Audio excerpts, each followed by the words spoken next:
राधे सबैजनालाई र मेरो फेरि युट्युब च्यानलमा तपाईँहरू सबैलाई स्वागत छ। आजको काम चाहिँ है साथी हो यो मेरो, यो अस्ति मैले लिएर आएको थिएँ अनि आज चाहिँ एकदम बानेर मजाले मिलाएर राखिदिएको नि। तपाईँ यति भएपछि कुखुरालाई कुनी पार्नको लागि पनि धेरै सुविधा हुन्छ, हलिँदैन पनि के। नभए त अस्ति अब यो थियो नि त, अनि यो अब यहाँ राख्दाखेरि यता टेक्दा यतै पेट्लिक्यो, यता टेक्दा यतै पेट्लिक्यो। अब यो त हेर्नु न, यत्रो हात राख्दा त केही हुँदैन, कुखुरा त केही छैन। अनि यो चाहिँ एउटा चेन्ज गरिनँ किनभने यहाँ कुखुरो बसिरहेको छ ओथारो। अनि अरूतिर यहाँ पनि अहिले ठिक्क राखिदिएको, यहाँ पनि बसिहाल्यो। अनि छन् सबैमा छन् कुनीहरू त, यसमा पनि छ, सबैमा बेसी जस्तामा छन्। अब यो कतिवटामा नयाँ नयाँमा बिर्यानी काटेर राखेको छुइनँ, अब अहिले बिर्यानीहरू काटेर अनि मजाले राख्नेछु। अनि कुखुराको लागि पनि राम्रो हुन्छ। अनि यो बाँसहरू पनि थिएन कि कुखुरा यहाँ बस्नको लागि राति, अनि यति भएपछि त्यस्तामा बस्छन् नि त राति, नभए त यहीँ गुडमा बसेर हगेर खत्तम बनाउँथ्यो कि। अनि अब यो बाँस यसरी बाँधेपछि त अब यसको माथि बस्छन् नि त कुखुराहरू।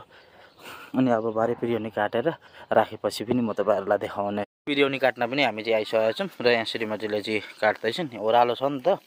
अनि यो काटेर यति राख्यौँ, यहाँ काट्दैछन् आमा हालेर चाहिँ, अनि घरमा लगेर सुकाएर अनि आज 2 दिन जति सुकाउनुपर्छ। अनि त्यसको बादमा चाहिँ त्यो गुडमा हाल्नुपर्छ। डाइरेक्ट यो काँचै हाल्दाखेरि चाहिँ हुँदैन के, चाउरिक्क पर्छ अनि राम्रो पनि हुँदैन, मजाले सुक्न पनि पाउँदैन। एक डोको बनाउन पनि साह्रो पर्दो रहेछ नि त। उनले काट्दै उतो थुपार्दैछन्, म चाहिँ यहाँ हाल्दै खाँदै गरेको त हेर्नु न, बल्ल आधी डोको हुँदैछ। अलिक काट्छन्, अलिक धेरै धेरै चाहिँ काट न हौ। लु त म भिडियो बनाइदिन्छु, हजुर काट्नु। साथी हो, म पनि काट्न थालेको, मलाई चाहिँ साह्रै हेटिन् कि तपाईँ चाहिँ काट्न सक्नुहुन्न भनेर काटिदिएको। म काट्न त किन नसक्ने, यस्ता मुला काम केही जस्तो लाग्दैन, तर अलिकति ज्वरोले गर्छ नि त, घरमै लडिएन। तर एकै बारमा यत्रो काटिन्छ हामी त, यस्ता मुला काम कस्तो खतरा गरेको नि त पहिला त।